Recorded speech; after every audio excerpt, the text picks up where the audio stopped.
Olá, uma boa noite a todos. Damos início agora a mais uma live 2021 da Sociedade Paulista de Reumatologia. Infelizmente tivemos um problema técnico na semana passada, né, e tivemos que adiar a live para hoje, mas se Deus quiser, hoje vai dar tudo certo. Nós conseguiremos falar sobre esse tema, que é um tema altamente palpitante, né, que é doença de BC anticoagular ou não, no caso de trombose venosa. Para quem não me conhece, eu sou Alexandre Wagner, sou diretor científico da Sociedade Paulista de Reumatologia, trabalho na Unifesp, onde cuido do ambulatório de vasculites, e tenho também participação na comissão de vasculites da Sociedade Paulista de Reumatologia. Hoje eu terei a companhia da doutora Zoraida Saqueto, né, que falará também sobre o tema, e nós vamos dividir mais ou menos dessa forma. Eu farei uma breve introdução sobre o envolvimento vascular da doença de BC. A doutora Zoraida falará um pouquinho sobre a trombose, o tratamento da trombose venosa na doença de BC, e ficaremos abertos às perguntas, né? Façam bastante perguntas, e aí iremos fazer uma discussão, um bate-papo sobre, dentro das perguntas que cada um vai fazer. Então, a doença de BC, né, para quem não conhece, ela é uma doença inflamatória sistêmica, é uma doença que é classificada como vasculite de vasos variáveis, mas nem todas as manifestações da doença de BC são manifestações totalmente vasculíticas, e ela se caracteriza por manifestações recorrentes de envolvimento mucocutâneo, articular, né, que são as manifestações mais comuns, né, mas também manifestações graves, como manifestações oculares, neurológicas, e aí entram as manifestações vasculares, nesse caso.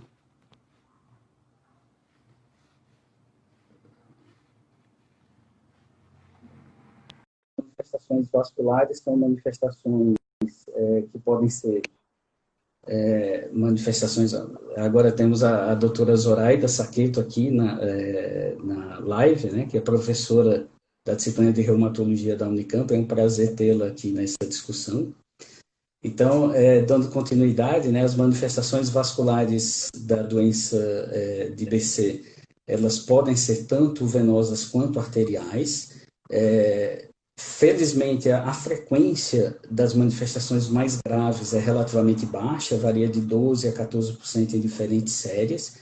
Quando a gente coloca as manifestações de tromboflebite superficial, as manifestações vasculares sobem para até 40% dos casos, né? Mas o que é relevante mesmo é o envolvimento venoso, que ocorre na maioria dos casos, mais de 75%, principalmente com trombose venosa dos membros, sejam inferiores ou superiores. Nós também temos a trombose venosa cerebral, a trombose de veia cava, tanto inferior quanto superior, né? A síndrome de Budd-Chiari. E essas manifestações vasculares, o grande problema é que frequentemente elas são acompanhadas de aneurismas.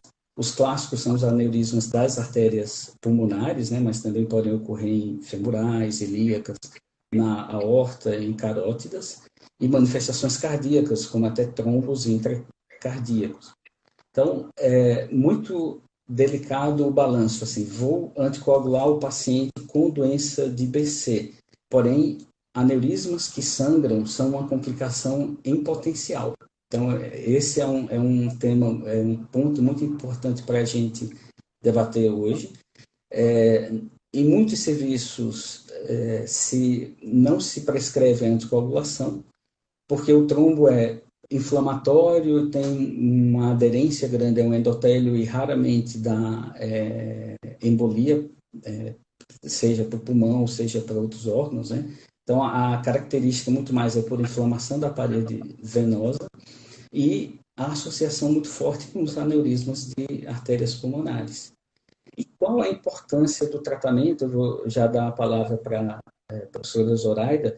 Né? O tratamento da trombose venosa na doença de BC inclui o tratamento agudo, né, da síndrome aguda, o cuidado com a síndrome pós-flebítica, né, que é um problema, e as recidivas, porque o quadro de recidivas é muito frequente, chegando até metade dos pacientes em 10 anos de evolução. Então, é uma manifestação relevante.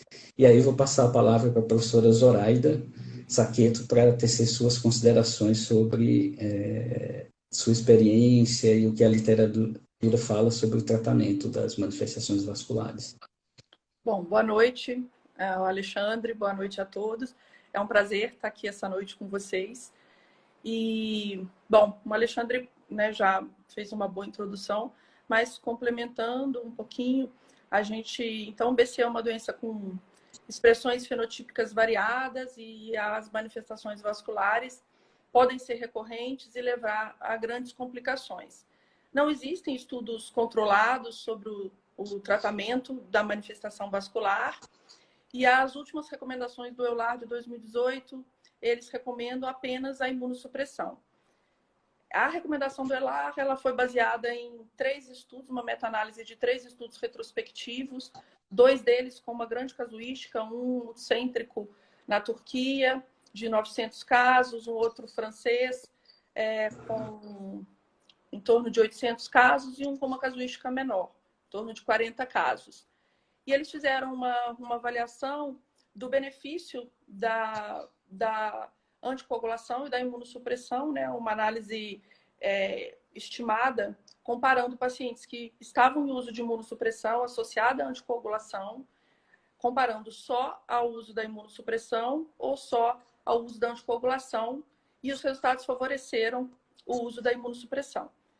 Não tem um imunossupressor de preferência, como o Alexandre falou, os quadros agudos, geralmente azatioprina, ciclosporina ou ciclofosfamida, e os casos recorrentes, o anti-TNF.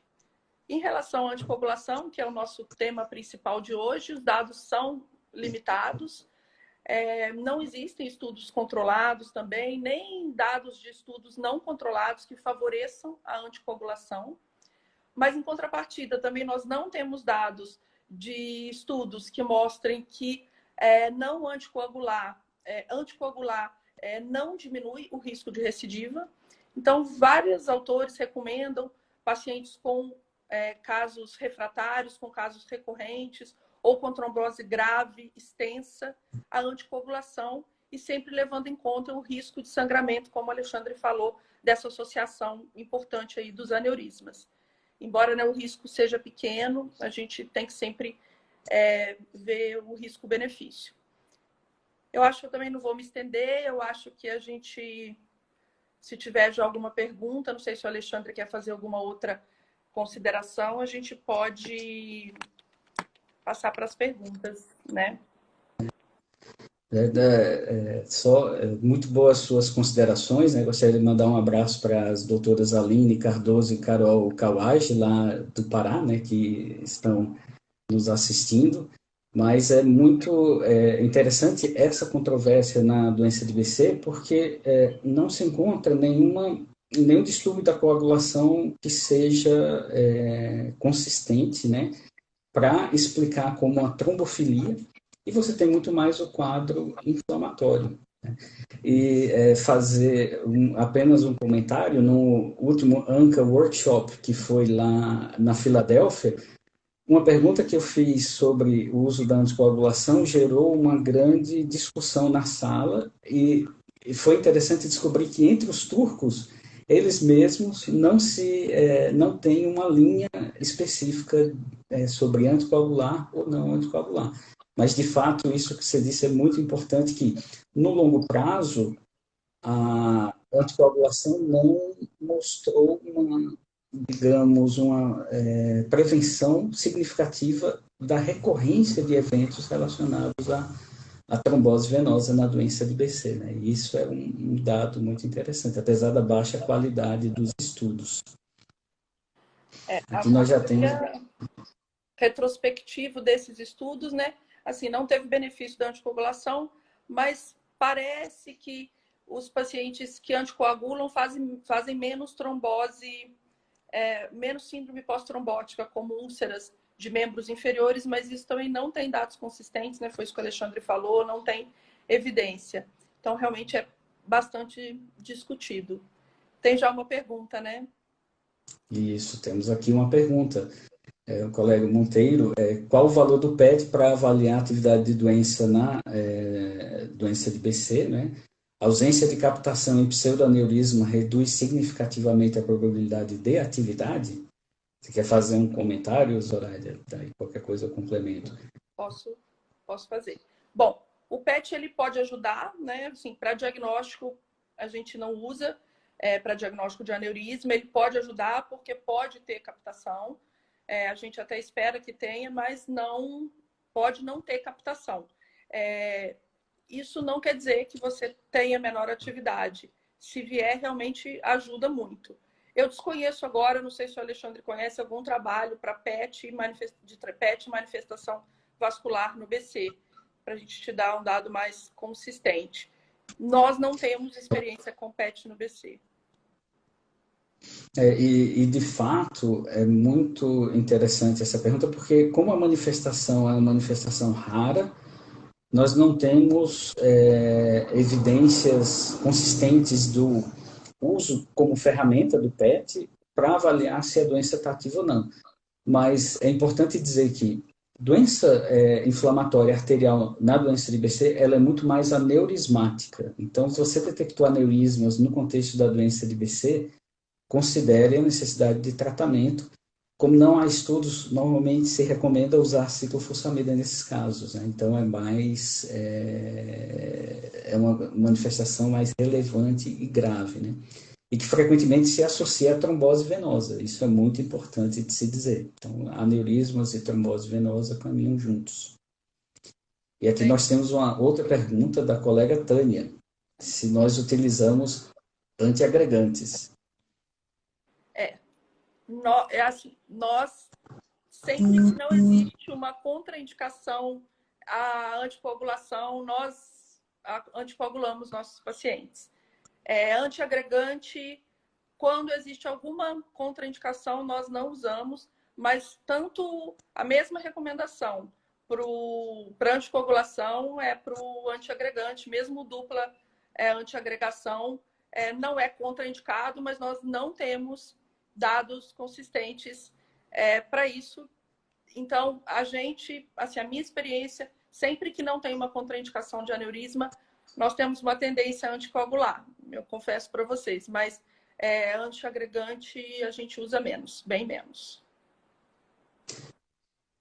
Mas concordo totalmente, e normalmente a gente precisa ter o cuidado, olha, verifica como existem os clusters, verifica se não há aneurismas antes de tanto anticoagular quanto antiagregar, e não esquecer que até 1/3 dos pacientes que têm trombose venosa têm aneurismas, e se você não verificar e o aneurisma sangrar, você corre o risco de um sangramento incoercível, para usar uma terapia que não tem tanta evidência.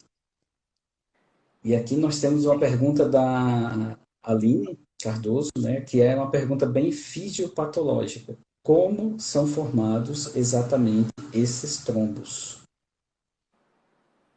Zoraida, quer fazer algum comentário? Posso fazer sim. Bom, até o momento não tem um mecanismo claro que descreva essa fisiopatologia da tromboinflamação. Muitas vezes, assim, a trombose no BC é um modelo para quem estuda tromboinflamação, porque não se acredita, como o Alexandre falou, que não foi demonstrado até agora alguma alteração de trombolítica aí nesses casos. Mas o que se sabe é que o fibrinogênio tem um papel importante, né, não apenas na inflamação, mas também na formação de coágulos e também na rede de fibrina.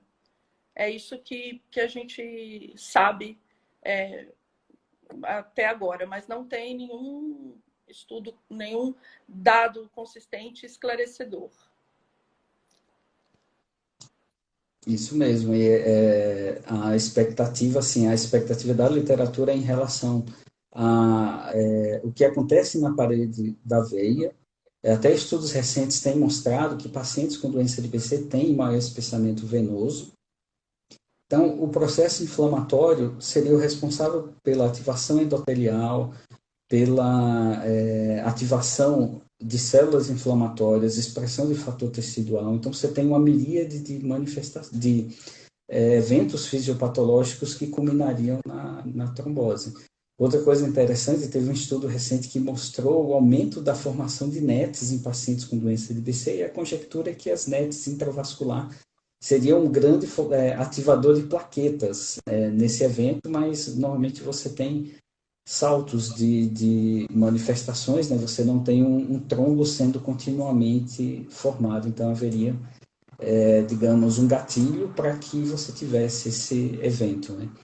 Mas é muito interessante e é fascinante essa fisiopatologia, né, que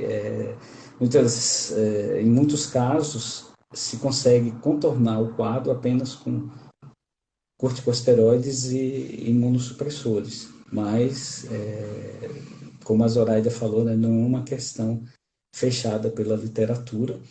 E nós temos até duas perguntas aqui, ó, do professor Edgar, da Unifesp, e da Maria Dimitila, de Nápoles. A primeira do Edgar é sobre trombofilias, né? E a segunda sobre o uso de trombolíticos.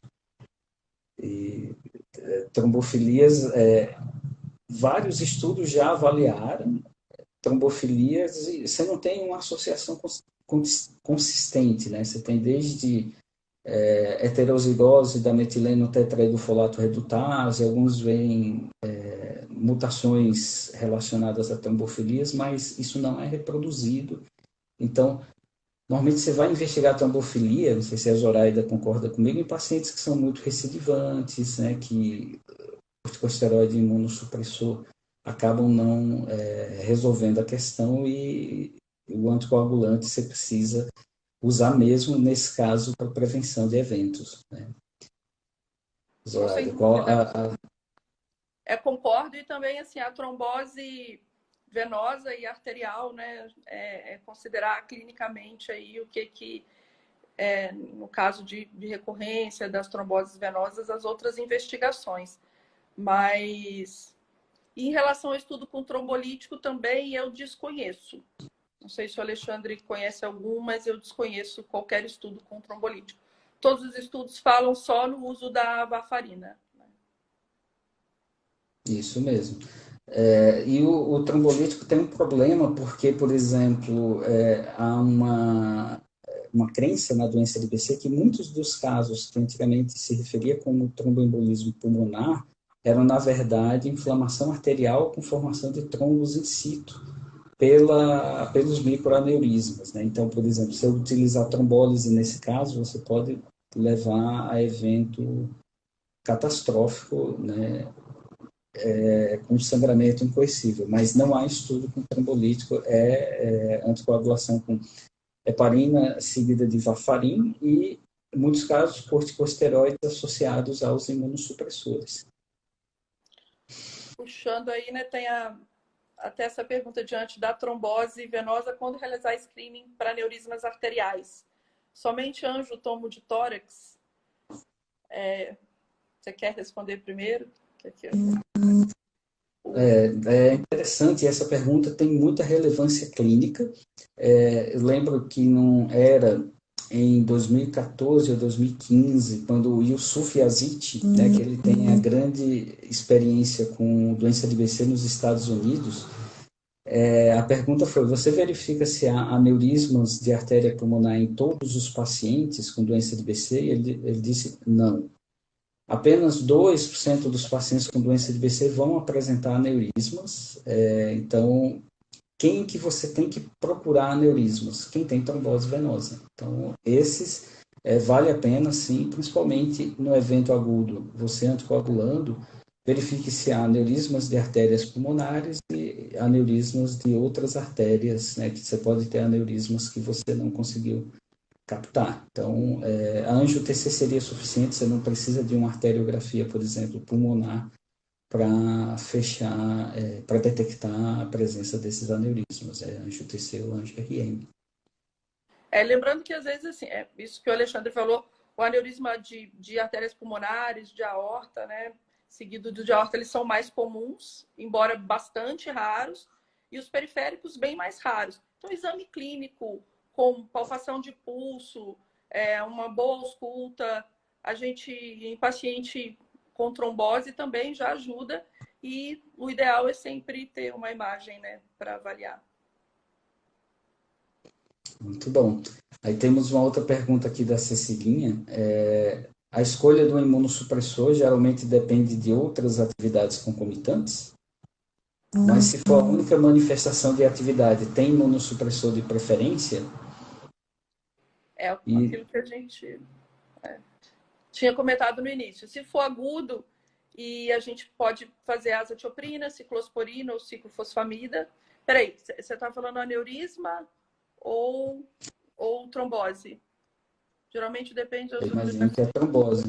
Trombose, né? Então, não tem de escolha. E nos casos refratários, sempre associado ao glicocorticoide, e o anti-TNF é uma opção. Eu, particularmente, manifestação mais grave, se eu tiver uma trombose de cava, um Budd-Chiari, um quadro mais grave, mais extenso, a ciclofosfamida. Trombose periférica, a azatioprina, sempre os dois associados ao glicocorticoide, é o que a gente geralmente faz lá no serviço. Isso mesmo. Só para retificar, né, quem fez a pergunta foi a Ana Cecília Diniz Oliveira, a colega reumatologista. A escolha desse imunossupressor, normalmente, pela literatura, é a azatioprina para os casos não graves, né? Inclusive para tromboflebite superficial, como a Zoraida falou. Então, foi grave, faz-se ciclofosfamida. A questão mais controversa é trombose venosa cerebral, que a taxa de recorrência é muito baixa. Na literatura, normalmente se utiliza corticosteroide, se recomenda, né? Com ou sem anticoagulação, normalmente na fase aguda com anticoagulação, mas como a recorrência é baixa, a trombose venosa cerebral, normalmente eles não recomendam, até o EULAR não recomenda, eu deixo a questão em aberto em relação ao uso do imunossupressor. E se tiver outra manifestação que precisou de ciclosporina, já é um imunossupressor e você acaba mantendo, por exemplo, a ciclosporina. E como a Zoraida falou, né, no caso refratário, até tem um estudo italiano que foi publicado, não sei se no ano passado, com o adalimumab, mostrando uma evolução melhor no curto prazo, em até 24 meses, em quem tinha recebido o adalimumab em comparação àqueles que tinham recebido a azatioprina, porém, ambos os grupos receberam anticoagulantes, e isso dificulta muito a interpretação do dado.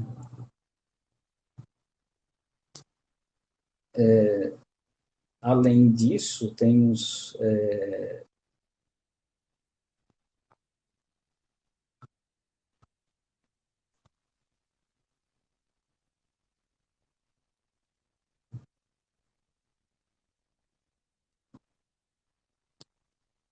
Desculpa, deu uma quebrada na sua voz.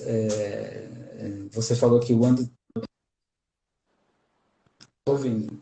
Agora eu estou ouvindo. Tá, perfeito. E aí, a pergunta da Tayane, né? Qual anti-TNF? Os estudos são retrospectivos, mas é o adalimumab, mas também o infliximab a gente chega a usar no BC. Isso. E é importante dizer que a maior experiência da literatura está no envolvimento ocular da doença de BC, né, que tem mais séries de casos, tem até um ensaio clínico controlado e randomizado com várias causas de uveíte não infecciosa que eles avaliaram a adalimumab e pacientes com doença de BC estavam incluídos nesse estudo. E o único estudo retrospectivo que teve algum resultado foi com a adalimumab, porém o infliximab é uma ótima alternativa. Tem séries de casos com infliximab e é tudo experiência aberta pela manifestação ser rara, né? É uma manifestação rara, então você não tem tanta experiência da literatura.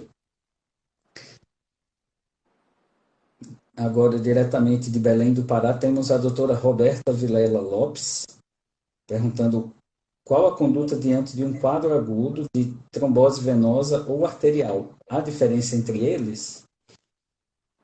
Zoraida, você quer discorrer? Não, pode responder, eu vou respondendo junto. Nesse caso, normalmente do lado arterial você tem mais a formação de aneurismas. Então, quando tiver um quadro arterial, você tende mais a imunossuprimir do que anticoagular. E no quadro da trombose venosa é que você pode, teoricamente, anticoagular nos casos que a literatura ainda não tem uma resposta em aberto, né? Não tem ainda uma resposta definitiva. Então, como a Zoraida falou, os estudos são estudos abertos, retrospectivos, e o problema, no curto prazo, você pode anticoagular.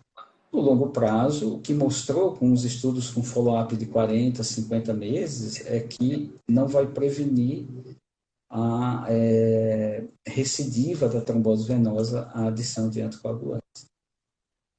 Alexandre, você já viu algum caso de trombose arterial no BC? Normalmente, o que eu já vi foi tromboses, no caso, associada a trombo, mas assim, a trombose que a gente viu, trombose associada a aneurisma, né? E isquemia pulmonar, infarto pulmonar associado a aneurismas de artérias pulmonares, mas a trombose arterial não é comum. Trombose arterial pura, né? Eu acho que também não me recordo agora de ter visto em algum dos casos que a gente acompanhou. Eles estão perguntando, né, nos casos graves, 6 ou 12 pulsos de ciclofosfamida. É de 6 a 12, né? Mas dependendo da gravidade, 12 pulsos de ciclofosfamida. E tem uma recomendação interessante dos turcos, até que eles colocam no EULAR, nas recomendações do EULAR e nos artigos de revisão, se for aneurismas de artéria pulmonar, você faz 12 meses de ciclo, com a alternativa de ter o anti-TNF como infliximab ou adalimumab como carta na manga. Na trombose venosa de veia cava ou no Budd-Chiari, não tem resposta para o quadro, né? De acordo com a gravidade, você pode fazer entre 6 e 12 e depois deixar pelo menos azatioprina em 5 anos. Mas mesmo assim não tem, isso é tudo grau de recomendação D, né? Porque você não tem evidência para isso. Sem evidência nenhuma, né? Queria dar um grande abraço para a Kátia Oliveira, né, que foi do ambulatório de vasculites. Ela, juntamente com a Raíssa, nós iniciamos a luta no ambulatório lá na década passada. Um grande abraço para a Kátia. Agora temos uma pergunta desafiadora da doutora Daniele Castro. Você quer discorrer sobre ela, Zoraida? No caso de trombose de repetição, concordam com anticoagulação, correto? Correto. Idem para o raciocínio para pacientes com antifosfolípide que têm trombose de repetição após a exclusão de outras trombofilias. Está falando de paciente com antifosfolípide associado ao BC, né? Sim. Se o paciente tiver trombose de repetição, o problema é sempre lembrar do risco infeccioso e dessa frequência de aneurisma associado à trombose. Mas, sim. Não sei como o Alexandre pensa. Aqueles pacientes recidivantes de trombose, frequentemente há um consenso em se deixar a anticoagulação, né? Aqueles que recidivam apesar do uso da imunossupressão. Então, e principalmente quando você detecta alguma trombofilia associada. Então, quem é muito recorrente ou tem trombofilia associada, é mais seguro deixar anticoagulação, né? Então, esse é um dado muito importante. Na fase, digamos, aguda, a gente, muitas vezes, na nossa prática, a gente acaba anticoagulando, mas, por exemplo, o pessoal da Universidade de Istambul, eles não anticoagulam em hipótese alguma. E eles mostram que isso não tem um outcome, né? Pior para os pacientes, mas essa questão não é respondida ainda por ensaio clínico, né? Então a gente não tem como nem contraindicar, nem como indicar as duas condutas, né? A Dani colocou aqui alguma coisa escrita, mas eu não consegui acompanhar. Não sei se você chegou a ver o comentário dela, Alexandre. Sim, ela fala idem em relação ao raciocínio para pacientes sem anticorpos antifosfolipídios que têm trombose de repetição, né? Quando você exclui outras trombofilias. Ou seja, aqueles que têm tromboses múltiplas acabam sendo anticoagulados de forma perene, porque é a única esperança de você prevenir recidivas, já que o imunossupressor não preveniu, né? Ela fez um Mas, comparativo, né, com os pacientes com suspeita de SAF que são antifosfolípidos negativos. Até.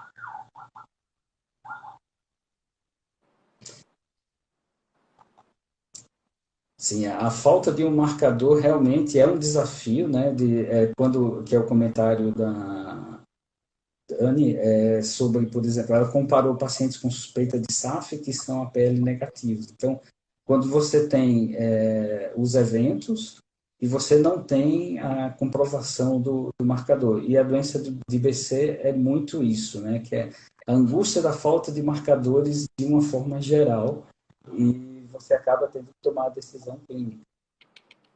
Sim. Com base Sempre, na né? clínica. Aí tem uma pergunta da Aline Cardoso, né? Como é o envolvimento de fibrina e fatores da coagulação?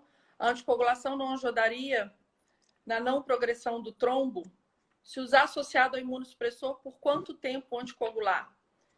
Olha, Aline, assim, os estudos não deram essa resposta para a gente. É discutido até se anticoagula ou não, né? E no caso de anticoagular, o tempo recomendado para anticoagulação de uma trombose venosa profunda que se faz aí, normalmente recomendado. Não sei se o Alexandre quer complementar. Isso. E se ela for perguntar assim, como que eu acabo fazendo na prática, né? Na prática, quando o paciente apresenta trombose, a gente faz o screening para ver tem, não tem aneurisma. Não tem aneurisma. A gente acaba deixando a anticoagulação associada ao corticosteroide e ao imunossupressor. E, com base nos estudos citados pela Zoraida, a medida daqueles estudos variou entre 10 e 13 meses de uso de anticoagulante. Então, acaba usando entre 6 e 12 meses e mantém o imunossupressor. Pela recomendação dos colegas da CIA, os imunossupressores são usados pelo menos por 5 anos, que é o tempo que você segura as recidivas e, com base nos estudos, né, você apenas anticoagular não vai evitar as recidivas. Então, essa, mais ou menos, é a conduta que a gente toma. Não sei se a Zoraida faz uma conduta semelhante no seu serviço. Sim, a mesma coisa. A imunossupressão a gente mantém por pelo menos 5 anos mesmo, né? E a anticoagulação, o que eu falei, a gente tem uma tendência a fazer sempre que possível. Se não houver nenhuma contraindicação de sangramento, a gente faz. Mesmo. E, assim, tem um dado novo que os turcos acabaram colocando recentemente em questão, né, que é a taxa de recanalização. A taxa de recanalização do trombo, eles mostraram que está muito associado a recidivas e a síndrome pós-trombótica. E eles mostraram que anticoagular não previne problema da taxa de recanalização, de ter uma boa recanalização, né? Mas, na prática, a gente acaba anticoagulando muito mais pela falta da evidência mesmo. Ô, Alexandre, só te falar uma coisa. O seu som ficou um pouquinho abafado. Não sei se você consegue mexer alguma coisa aí. E lembrando que sempre também a busca de fatores associados, né? Tabagismo, obesidade, são fatores que predispõem trombose e o maior fator de recidiva nesse estudo, né? Um fator preditor de recidiva foi a recanalização, né? Para síndrome pós-trombótica com recidiva das tromboses. Geralmente os pacientes, eu não tenho, assim, a gente não vê muita síndrome pós-trombótica. Eu não sei se o Alexandre vê muito no BC. A gente não vê muito. A nossa frequência de trombose é até relativamente baixa, em torno aí de 10%, 13% de envolvimento vascular e um envolvimento de trombose um pouco mais baixo. A gente não vê muito. Até hoje eu me lembro de 2 casos que evoluíram com síndrome pós-trombótica, realmente dramático, bem difícil o controle, em pacientes que foram plenamente imunossuprimidos, anticoagulados e sem resposta clínica. Sim. Vocês conseguem me ouvir bem agora? Conseguem me ouvir bem, Zoraida? Melhorou. Melhorou, né? Mas essa questão, assim, na série da Turquia, até que foi publicada recentemente, uns 21% dos pacientes teve síndrome pós-trombótica. Eu tenho um ou 2 casos entre os nossos, né? Então, é um evento relativamente raro, não é mais frequente do que os pacientes com TVP da população geral, mas se tiver, isso sinaliza um risco aumentado das recorrências, mesmo que seja em outros sítios, né? Mesmo que seja em outros sítios vasculares. E é uma dor de cabeça para o paciente, né? Que apresenta aqueles sintomas, que você tem um espectro até as úlceras de membros inferiores. Exatamente. Tem mais uma outra pergunta do Faustino. Se tiverem uso de imunossupressor, como azatioprina, e tiver outro evento trombótico, seria prudente associar a azatioprina? Nas recomendações pode ser a azatioprina ou a ciclosporina, associação de azatioprina com ciclosporina, ou até mesmo a partir depois da azatioprina, o anti-TNF, né? Poderia associar, aumentar a dose. Às vezes o paciente está usando azatioprina, mas em dose inadequada. Então, se conseguir fazer um ajuste de dose, então a gente... É uma das possibilidades, sim. O doutor Célio também está falando aqui que 10 a 20% dos casos deles lá são de vasculo BC.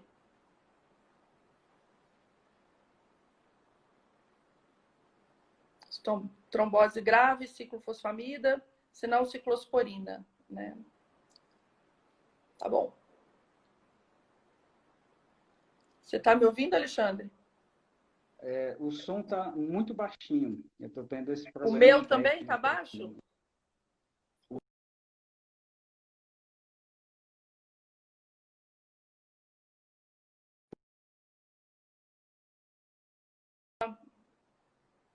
Voltou, deu uma travada no seu vídeo. Agora melhorou o som. Ótimo. Agora melhorou. Você poderia repetir? Desculpa, eu não ouvi a pergunta. O Faustino tinha perguntado, no caso de paciente em uso de azatioprina, que faz trombose, se não valeria a pena associar a ciclosporina. E eu falei que é uma das opções, o ajuste de dose da azatioprina, se tiver em subdose, associar a ciclosporina, fazer o anti-TNF, são algumas opções que a gente tem. Isso. E é interessante isso porque é o cardápio de opções, né? Se houve falha a azatioprina e estudos observacionais que ela mostram que ela não resolve todos os problemas relacionados à prevenção de eventos trombóticos, você entraria com outras, digamos, opções. Mais recentemente, até o interferon alfa se mostrou superior à azatioprina, né, o uso do interferon na prevenção de eventos trombóticos. Então, é uma opção. Você pode ir para anti-TNF, você pode associar ou trocar pela ciclosporina, né? Então, isso é um dado de flexibilidade em relação à conduta. Não tem uma recomendação formal, né? Não. Tá. No caso de BC com trombose associada a anticorpos antifosfolípidos, vocês mudam a conduta? Então, é a questão da anticoagulação, né? Não tendo contraindicação, eu acho que vale a pena anticoagular, sem dúvida. A imunossupressão sempre. Isso. E a pergunta é do Rodrigo Oliveira, né? Que cai na história, tendo uma causa de trombofilia, seja adquirida ou seja hereditária, você acaba anticoagulando sem ter realmente, se não houver a contraindicação, como você mesmo falou, né? Perfeito.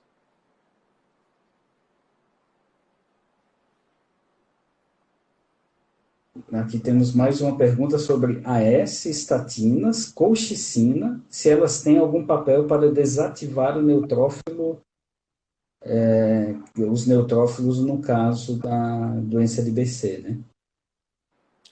E aí, Zelaide, do neutrófilo eu vou deixar para você. Agora, a gente tem alguns relatos, né, de boa resposta da colchicina em fenômeno trombótico não grave, e eu acho que, sem dúvida alguma, tem um efeito, mas o papel nos neutrófilos eu vou deixar para o Alexandre. Assim, a gente ainda não tem nenhuma evidência de terapia voltada para o neutrófilo na prevenção, por exemplo, como a colchicina, na prevenção de eventos trombóticos. A evidência que a colchicina tem é para as manifestações mucocutâneas e articulares da doença de BC. Então, como a manifestação é mais relevante, até mesmo na tromboflebite superficial, você acaba não utilizando a colchicina na prevenção, né? Se utiliza a azatioprina. E tem uma pergunta da Gilda, da UFMG. Em situações como síndrome de Budd-Chiari, se nós fazemos pulso com ciclofosfamida e se sim, por quanto tempo? Olha, sim, eu faço. Inicialmente eu faço 6 meses, reavalio para ver se a gente vai prorrogar por mais um tempo. O problema é que esses pacientes respondem muito mal, né, à imunossupressão. Inclusive, nós estamos com um caso internado agora, recente, grave, na UTI, nessa situação. 6 pulses de ciclofosfamida com uma nova trombose do stent que tinha sido passado. Então, realmente, esses quadros são dramáticos e muitas vezes a gente estende por 12 meses, mas a resposta é ruim. A experiência que a gente tem, a resposta é ruim. É verdade, eu concordo. Normalmente, o que se recomenda é ciclofosfamida, né? Para o aneurisma de artéria pulmonar, 12 meses. No Budd-Chiari, agudamente, corticoide em altas doses, você acaba anticoagulando, deixando a ciclofosfamida, e aí você fica entre 6 e 12 meses. Normalmente, em 6 meses, você reavalia, e para ver se mantém um outro imunossupressor, até mesmo um agente biológico, né? O problema do Budd-Chiari é que é uma grande causa de mortalidade na doença de BC. Então, só a sua evolução, juntamente com os aneurismas de artérias pulmonares, já seria muito preocupante em relação ao risco de óbito do paciente. Então, até insuficiência hepática, é um grave. Problema grande. Bem grave. Alguma experiência com outro? A Priscila Nakazato, né, está perguntando se tem alguma experiência com outros biológicos diferentes do anti-TNF para casos refratários. Não tenho. A minha experiência é só com anti-TNF. Eu confesso que nem com interferon nós não temos experiência por dificuldade de acesso. Nós já tentamos algumas vezes e nós infelizmente, não temos acesso. É essa a questão. A dificuldade é muito grande de acesso.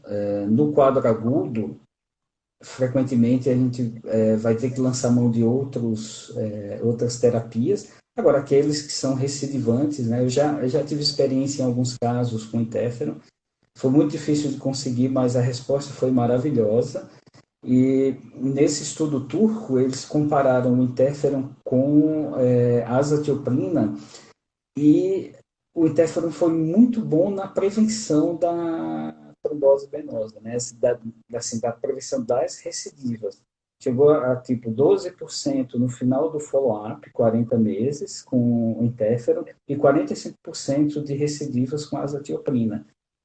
No Brasil, realmente, o acesso é muito difícil, então a gente não consegue montar uma experiência, digamos, consistente com o interferon, mas tirando os anti-TNF, seria o biológico de escolha.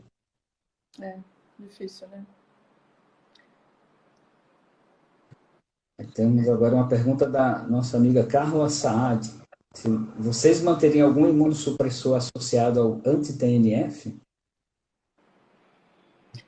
Então, a gente também não tem dados para isso. Tem esse estudo que o Alexandre citou, que tem a azatioprina associada ao adalimumab. A minha tendência é sempre associar, nesses casos graves, um imunossupressor. Nos quadros oculares, onde a gente mais usa o anti-TNF, né, e acaba tendo mais experiência, pode ser usado só o anti-TNF, mas eu tenho ou associado, de sempre associar. É isso mesmo. No caso, por exemplo, a recomendação antiga do EULAR falava até de associar a asa com infliximab, né? Mas hoje em dia, com os estudos com o infliximab e adalimumab, que eles são muito equivalentes, principalmente no quadro ocular, não necessariamente você precisa agregar o imunossupressor ao agente biológico, mas aquele recidivante, muitas vezes você acaba deixando associado. Isso é bem individual, essa escolha, né? Agora temos uma pergunta do nosso amigo Mittermeier, não é isso? Não, é MRF Maier, que é no contexto de infecção pelo COVID em pacientes com doença de BC e evento trombótico prévio, vale a pena anticoagular profilaticamente? O que você acha, Zoraida, dessa conduta? Eu acho que nós não temos dados suficientes para falar em anticoagulação profilática no BC nesse contexto do COVID. Realmente, eu não anticoagularia, não faria nenhuma anticoagulação profilática. Se o paciente tem eventos trombóticos de repetição, ele ou já vai estar anticoagulado, vai estar imunossuprimido, é um paciente considerado aí de risco, mas a gente não tem dado, mas eu não faria anticoagulação profilática, não.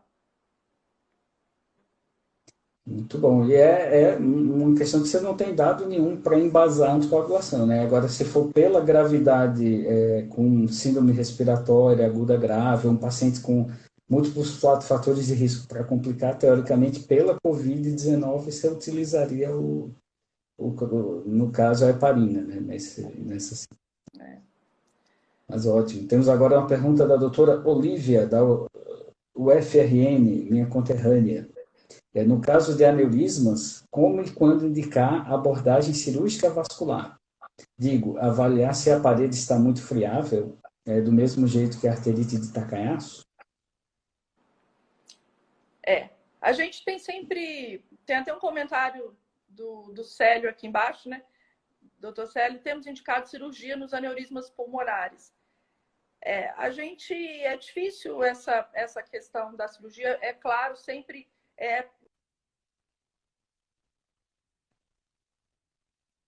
na cirurgia.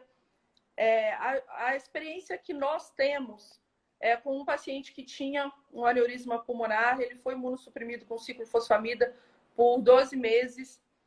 Ele teve uma discreta redução desse aneurisma, mas ele mantinha um quadro de hemoptise e foi feita uma lobectomia com retirada desse aneurisma com sucesso. Antes disso, esse paciente tinha feito uma embolia, uma embolização desse aneurisma por 2 vezes e sem sucesso. Então, eu acho que a embolização é uma conduta, é recomendado, mas a cirurgia sempre deve ser recomendada, sim, quando é possível, quando é de fácil acesso e sempre associada à imunossupressão, né? O paciente não dá para não fazer imunossupressão. Sempre corticosteroide, né? Glicocorticoides altas doses, imunossupressoras, associada à imunossupressão com vasculite. Desculpa, com ciclosamida. Não, perfeito. Então, a literatura até mostra umas boas evoluções, né, quando você respeita segurar o processo inflamatório e, em paralelo, realizar o procedimento cirúrgico. O grande problema do procedimento cirúrgico é aneurismas de artérias pulmonares, que normalmente a evolução não é muito boa. Para os aneurismas periféricos, a evolução é melhor, né, tem alguns relatos até de embolização de aneurismas de artérias pulmonares com uma boa evolução, mas não a cirurgia em si.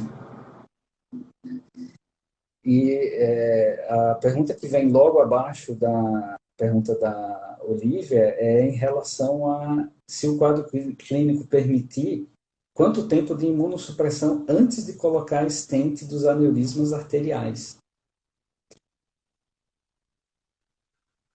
Essa é uma questão muito boa, muito interessante. Não sei se você está me ouvindo, Zoraida?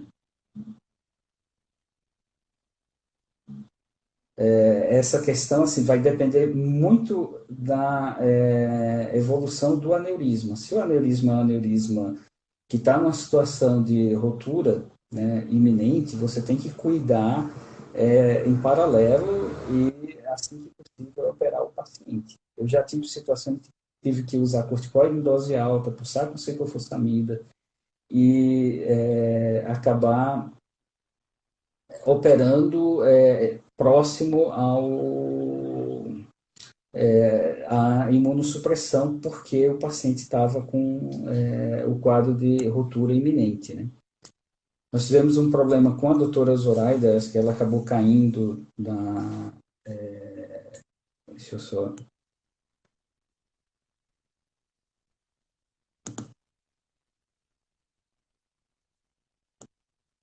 atualizar a página. Nós ainda temos alguns minutinhos para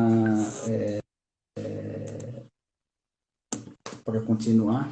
Nós tivemos um pequeno problema sem a doutora Zoraida agora, mas ainda temos algumas perguntinhas aqui. Uma que chama muita atenção é dos novos anticoagulantes, né, que são os anticoagulantes diretos. Se esses anticoagulantes, eles podem ser utilizados na doença de BC e você não tem evidência nenhuma do benefício do uso dos anticoagulantes diretos. A doutora Zoraida voltou. Desculpa, normalmente... encerrou o meu aqui, não sei por que encerrou, mas consegui voltar. Ah, tá. Estava falando sobre os anticoagulantes diretos, né, que você não tem evidência, então você não tem como recomendar o seu uso. Nós temos agora 5 minutos para encerrar a live. Eu gostaria de fazer as considerações finais, né, que normalmente a gente está num tema muito controverso, que é um tema que tem pouca evidência e que normalmente você acaba utilizando as ferramentas que você tem, mas a evidência é que a anticoagulação pode ajudar, mas não se sabe o correto é a imunossupressão de longo prazo, né? E deixar o paciente bem monitorado, que a frequência de recorrências é alta. Então, é importante estar com esse quadro em mente e do risco de ter associação com aneurismas. Então, eu vou passar a palavra agora para a doutora Zoraida encerrar, né, com suas considerações finais, e no dia 16 de novembro teremos uma nova live da Sociedade Paulista de Reumatologia 2021, né? Agradeço muito a participação de todos. Agora, doutora Zoraida. Bom, também eu agradeço a participação de todos vocês, dos amigos aí, mandando as mensagens para a gente. E, infelizmente, ficaram algumas perguntas sem ser respondidas, mas com certeza, eu e o Alexandre estamos à disposição aí, por e-mail, como vocês quiserem, para a gente poder continuar conversando sobre isso. E é um tema realmente controverso, com experiências individuais, e importante também individualizar cada caso para a gente poder fazer a melhor escolha baseado em paciente, né? Cada paciente a gente tem que ter uma abordagem, às vezes, diferente. Mas é isso, e mais uma vez, a próxima live de 16, sempre às 20h21.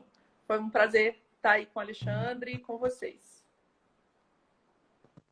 Ótimo, muito obrigado a todos, né, pela presença e tenham todos uma boa noite. Nos encontramos, então, em novembro, na próxima live, 16 de novembro, live 2021. Uma boa noite, um grande abraço.